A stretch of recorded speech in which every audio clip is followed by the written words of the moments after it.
स्वागत है आपका इस नई वीडियो में।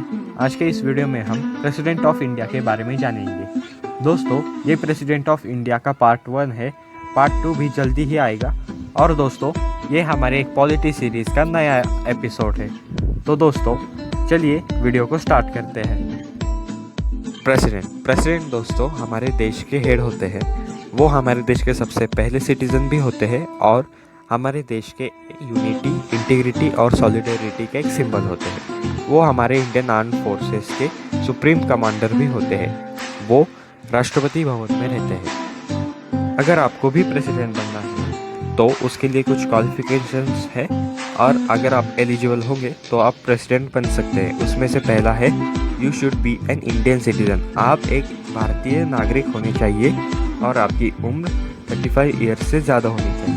आप किसी भी ऑफिस ऑफ प्रॉफिट को होल्ड नहीं कर सकते सेंट्रल या फिर स्टेट गवर्नमेंट्स में, और आप एक क्वालिफाइड मेंबर होने चाहिए लोकसभा के, तभी आप प्रेसिडेंट बन पाओगे।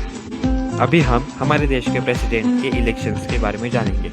दोस्तों, आप सबको पता ही होगा कि हमारे देश के प्राइम मिनिस्टर कैसे इलेक्ट होते हैं। पहले हम हमारे एरिया के मेंबर ऑफ पार्लियामेंट को इलेक्ट करते हैं और अगर उस कैंडिडेट के 50% मेजॉरिटी हो जाती है तब वो प्राइम मिनिस्टर बन सकता है।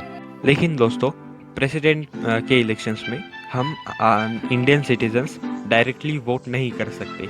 जो हमारे इलेक्शन में खड़े हुए member of parliament, member of legislative assemblies, state और सेंट्रल गवर्नमेंट के दोनों मिला के वो प्रेसिडेंट के कैंडिडेट्स को इलेक्ट करते हैं, और जिसका 50% मेजॉरिटी कंप्लीट हो गया वो समझो कि प्रेसिडेंट बन ही गया।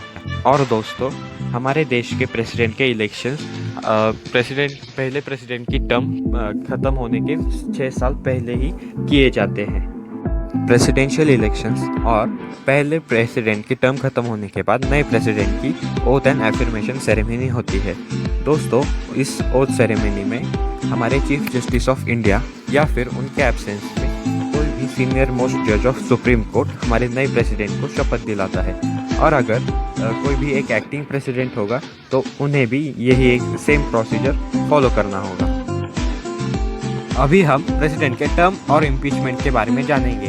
दोस्तों, हमारे देश के प्रेसिडेंट की टर्म 5 साल की होती है, और अगर इम्पीचमेंट की बात करें तो दोस्तों पहले आप इम्पीचमेंट यानी कि जान लीजिए, ये एक प्रोसीजर होता है जिसमें हमारे देश के करंट प्रेसिडेंट को पार्लियामेंट्री हाउसेस के इजाज़त से या फिर परमिशन से उस पोस्ट से निकाला जाता है। और दोस्तों, ये तभी प्रोसीजर चालू होगा जब हमारे मेंबर्स ऑफ हाउसेस के 25% मेंबर्स इस पर राज़ी हो, और एक 14 डेज की एडवांस नोटिस भी प्रेसिडेंट को जारी की जाती है। और अगर प्रेसिडेंट चाहे तो इस पे एक इन्वेस्टिगेशन भी बिठा सकते हैं अगर उनके साथ एक मेजॉरिटी हो मेंबर्स की। दोस्तों, हमारे कॉन्स्टिट्यूशन में प्रेसिडेंट की पोस्ट कब कब खाली रह सकती है ये बताया गया है, तो हम उसे अभी जानेंगे।